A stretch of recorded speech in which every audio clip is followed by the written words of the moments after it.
Humanity has already lost the war against climate change. That is what environmentalist David Suzuki said in July 2025. Everyone thought he was crazy, but the reality is 10 times more terrifying than his words. Just a few days ago, on February 15th, an AI modeling study by the European Commission confirmed this despair with cold, hard data.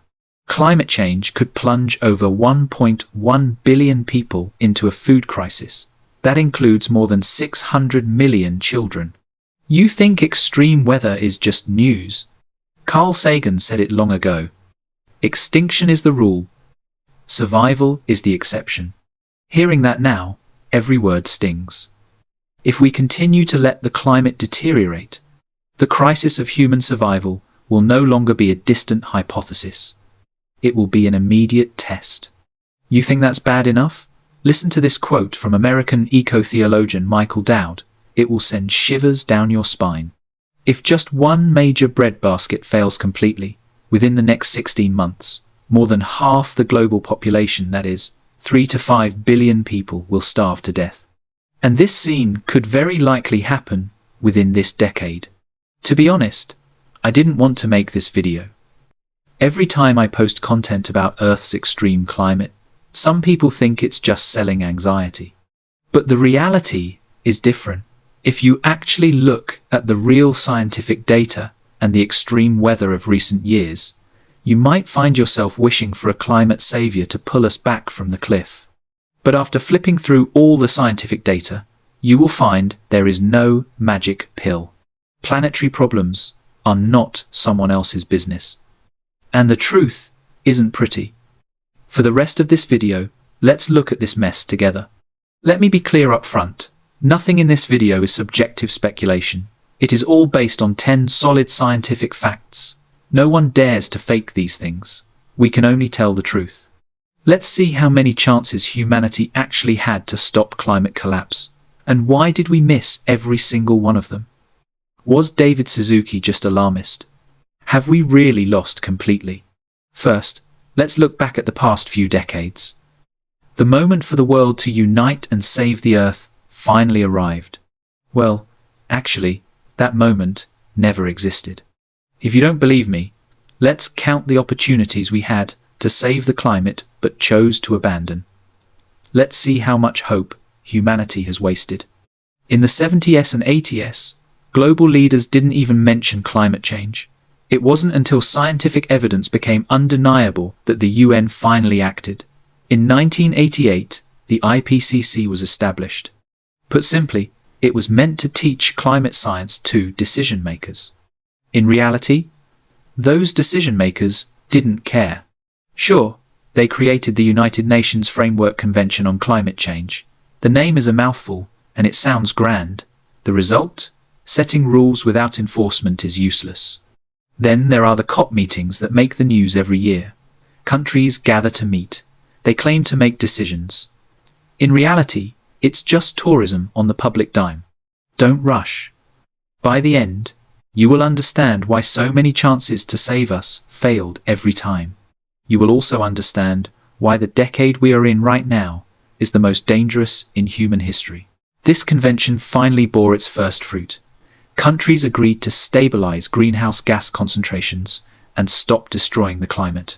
This was humanity's first chance to save the Earth. The result? As expected, we blew it. A few years later, the Earth did cool down.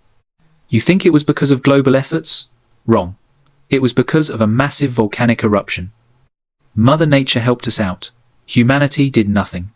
Just 5 years later, the 1997 Kyoto Protocol. This was the second chance.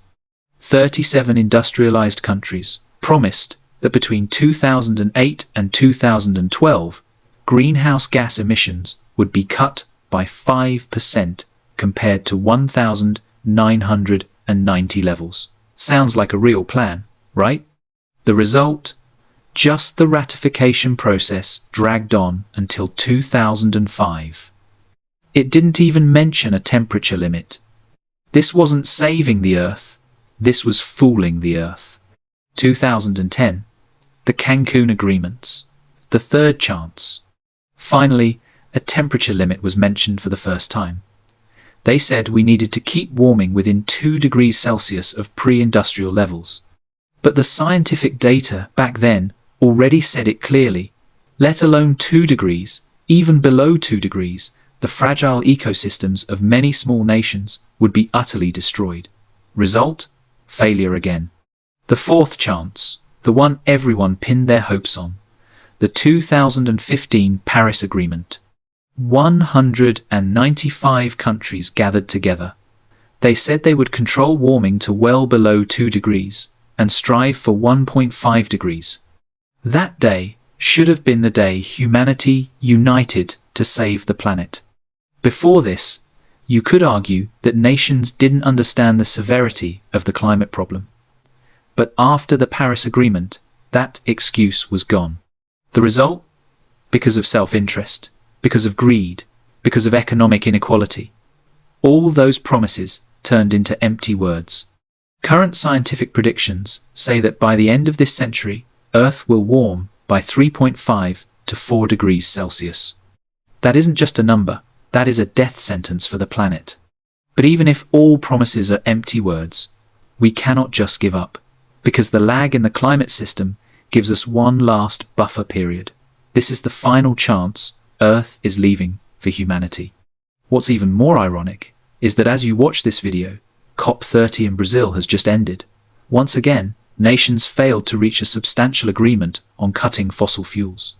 These global climate conferences consume massive resources but fail to produce actionable results. It is truly disappointing. Speaking of this, you've surely heard one term repeatedly, 1.5 degrees Celsius. Can you believe it? This single number has become the final bottom line for humanity to save the Earth.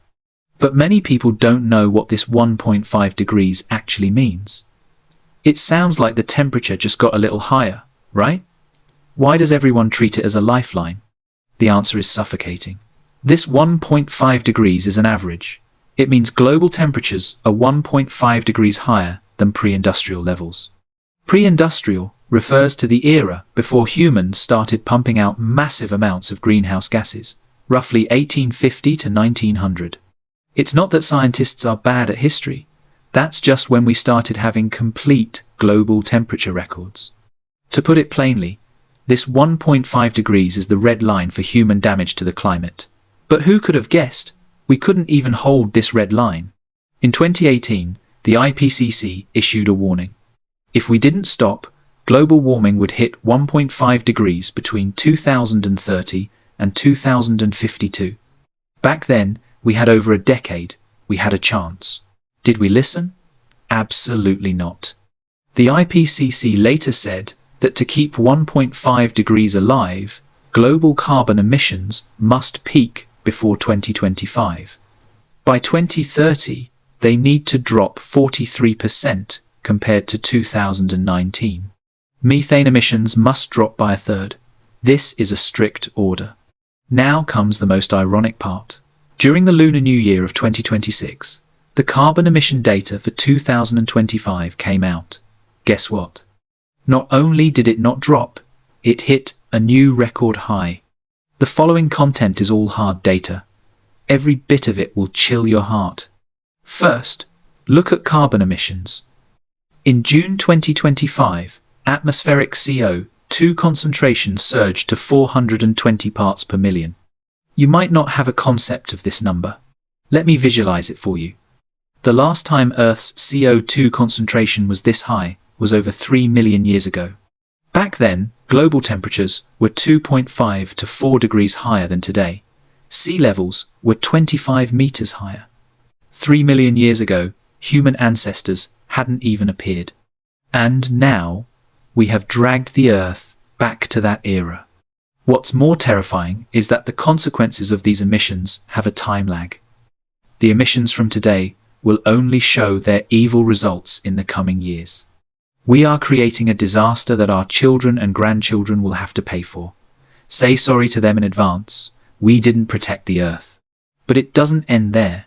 The growth of carbon emissions hasn't slowed down at all. From October 2024 to October 2025, in just 1 year, CO2 concentration rose by 2 parts per million. There is no sign of peaking. In 2020, scientists said that to have a 50% chance of staying within 1.5 degrees, humans could emit another 500 billion tons of CO2. But new research in early 2025 shows this carbon budget has only 130 billion tons left. At our current speed, this will be gone in just a few years. So now it is certain. In the battle of carbon emissions, we have lost miserably. David Suzuki wasn't fear-mongering. Now look at global temperature. This is the final result of carbon emissions. NOAA and NASA monitor global temperatures using thousands of weather stations, ocean buoys, and satellites. The data is crystal clear. The past decade, 2015 to 2024, was the hottest decade in recorded human history. Small islands and low-lying countries are already suffering the consequences. Hurricane Melissa, in 2025, was the largest hurricane in Jamaica's history. Local sea temperatures were 1.4 degrees higher than average, causing the storm's intensity to double instantly. Analysis by Climate Central shows that human-induced climate change increased the probability of such extreme hurricanes by 700 times. Then there are heat waves. Heat waves that were once-in-a-decade events before industrialization have doubled in frequency after 1.5 degrees of warming. 14% of the global population will be surrounded by frequent, deadly heat waves. The Lancet predicted long ago that heat-related deaths would surge by 23%. That has now come true. Globally, over 500,000 people die from heat every year. In 2024 alone, wildfire smoke pollution killed 154,000 people. This is the consequence of 1.5 degrees of warming, and this is the so-called best-case scenario. It is already catastrophic. Do you dare to imagine what 3 degrees or 4 degrees will look like? What's even more painful is this. 2023 was the hottest year at the time, 1.3 degrees higher than pre-industrial levels. That record didn't even last 12 months. 2024 broke it. Warming hit 1.55 degrees. We crossed the 1.5 degree red line directly. The data for 2025 is out. It is the third hottest year on record, just behind 2023 and 2024. High heat has become Earth's normal state. These data points are not secrets. They are open to everyone. But what is everyone doing? In 2025 alone, global governments approved 492 new oil and gas exploration permits. After the US announced its withdrawal from the Paris Agreement in early 2026, Trump even helped Venezuela expand oil sales. And Venezuela holds the world's largest crude oil reserves, shouting about reducing carbon on one side while frantically digging for fossil fuels on the other. This isn't just fooling people. This is personally pushing the Earth off a cliff. Now, even UN Secretary-General Antonio Guterres has admitted it. Breaching 1.5 degrees is unavoidable. He told The Guardian directly, "Let's admit failure." These temperature numbers look abstract, but behind them are real, hard-hitting, extreme disasters. Super wildfires, deadly heat waves in the Mediterranean, mega floods, super blizzards. Events that were once in a century are now everyday meals. Climate change is no longer a future threat. It is a current emergency. If you think that's bad enough, I'll tell you, the scary part is yet to come. Of Earth's 9 planetary boundaries, we have already breached 7. In 2009, scientists identified 9 planetary boundaries. These are Earth's life support systems. If we stay within them, humanity has a safe space to survive. If we breach them, it triggers irreversible environmental collapse.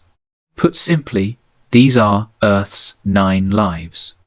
These 9 lives include climate change, biodiversity, freshwater use, ocean acidification, land system change, and so on. Originally, they were all in the green safe zone. But now? Research in 2023 showed that 6 boundaries had already been breached. Just as I am recording this video, the 7th boundary, ocean acidification, has also been broken. Since the Industrial Revolution, the ocean surface pH has dropped by 0.1. Acidity has increased by 30% to 40%. The ocean is Earth's stabilizer. Now, the stabilizer is broken. Warm water coral reefs have exceeded their survival threshold. Mass die-offs are happening. Coral reefs support a quarter of all marine species and sustain the livelihoods of nearly 1 billion people.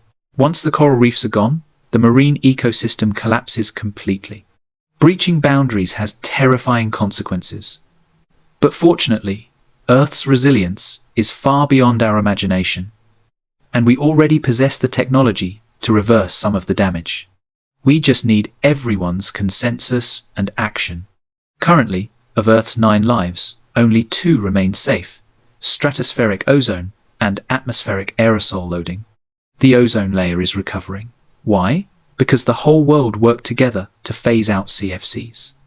This is the only success humanity has had on climate issues in all these years. Aside from that, all red lights. David Suzuki's words now cut to the heart. Breaking 1 boundary should be enough to make us wet our pants, and we have broken 7. Seeing this, you will surely ask, what can I, an ordinary person, do? Do we just sit and wait to lose the climate war? The IPCC has not said game over yet. It's not that they are naive. It's because there is a last sliver of hope. This hope isn't about holding the line at 1.5 degrees anymore. It is about overshoot and return. Simply put, humanity will inevitably let warming exceed 1.5 degrees. But we can use negative emission technologies like carbon capture and reforestation to suck CO2 out of the atmosphere, pulling the temperature back below 1.5 degrees by the end of the century. This is the method proposed by Professor Piers Forster of the University of Leeds. It is now the only way.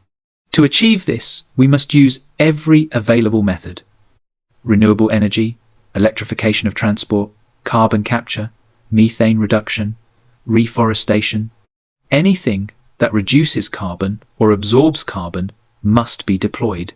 We even need to achieve net negative emissions, sucking up more carbon than we emit. And actually, we have this technology. Since 2010, the costs of solar, wind, and lithium batteries have dropped by 85%. By 2022, over 170 countries had written these actions into their national plans. The IPCC chair said we possess the tools and technology needed to limit warming. The problem is, we have the tools, but will we really use them? The biggest problem now isn't technology.